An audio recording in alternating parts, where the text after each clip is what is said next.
This video is to help you construct ray diagrams for lenses.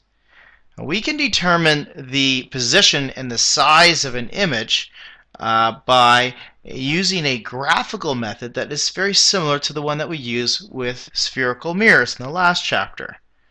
Again, we draw a few special rays called principal rays that either converge or diverge to find that image. Now, two rays will suffice to locate the image formed by a thin lens, but a third ray is especially useful as a check.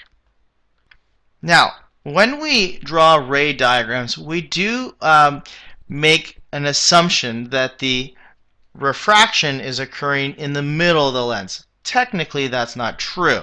Really, we have bending occurring as the light wave enters this medium here from air to glass, and then as it leaves the glass into air.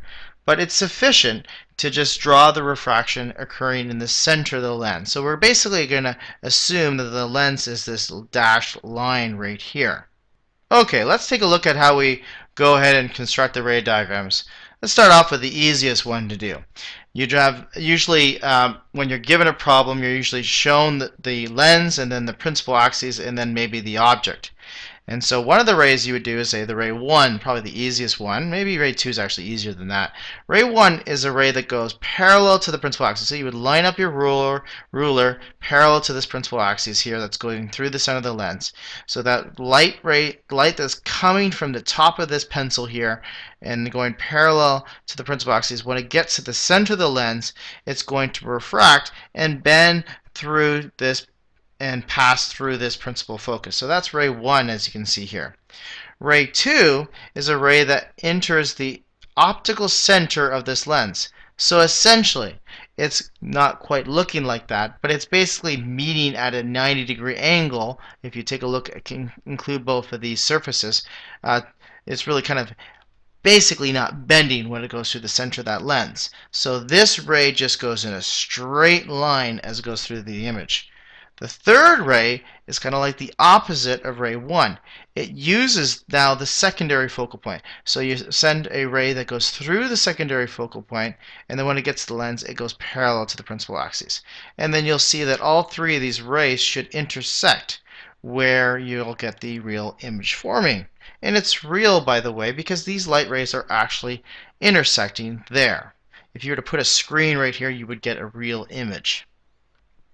Now, there are a variety of principal ray diagrams for converging lenses. You can imagine I could put the object right on top of that principal secondary focal point, and you can wondering how you would construct ray diagrams, or put it in front of it in between here and the secondary focal point and the lens itself, and you'll get a different ray diagram. So I would suggest that you take a look at the next couple examples and look carefully at the ray diagram so that you understand the differences. Let's take a look at the diverging lens now. Okay, the first ray is again parallel to the principal axis, but then a lot of people make this mistake and forget this is a diverging lens. That means that light has to diverge away from the lens, away from that principal axis. So at what you line up your ruler along here, which is parallel to the principal axis, and you draw your line until you get to that center lens. And then at this point, how do you know what angle you have to send that ray 1 diverging away? And it is, you basically line up your ruler so that your ruler is lined up from here to the principal focus that is in front of the lens, and then you draw your ray that is appearing to come away from that principal focus. And you dash this part backwards, because if you were to look over here with your eye, you would be thinking that light is coming from over here and forming the image here. Now, ray 2, relatively straightforward again. If you send it, it passes through right through the center of the lens and it appears to keep going straight through. No bending again, because essentially it's meeting the surfaces at 90 degrees. So there's no refraction, and so that ray goes straight through. Now you have enough to form the image right here. But also, let's take a look at ray 3. Ray 3 is a little bit trickier. The ray comes away from the object and then goes towards the secondary focal point. So you line up your ruler along here, and you're drawing that ray until you get to the lens, right to the center of the lens here. And then at this point, it's going to then refract and bend parallel to the principal axis. So then you line up your ruler here. Now this section here is just shown to show you that incoming ray. I would probably erase that once you used it and just have really just this ray and then the parallel section. And then yes, extend this backwards, because as your eye views this, you will be looking back and thinking that this refracted beam is coming from back here and forming the virtual image there. You'll notice that these rays are dashed back here. We're dashing back the refracted part of the rays, where your eyeball would be looking back along this refracted beam here, and it would be seeing this image form here. But in reality, if you were to put a screen right there, you're not going to form an image on the screen.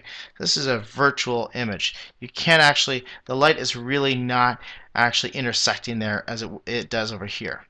Okay, best way to do it is really to practice drawing ray diagrams on your own. Go through the next couple examples and also the ray diagram worksheet that I gave you. And that's it for this.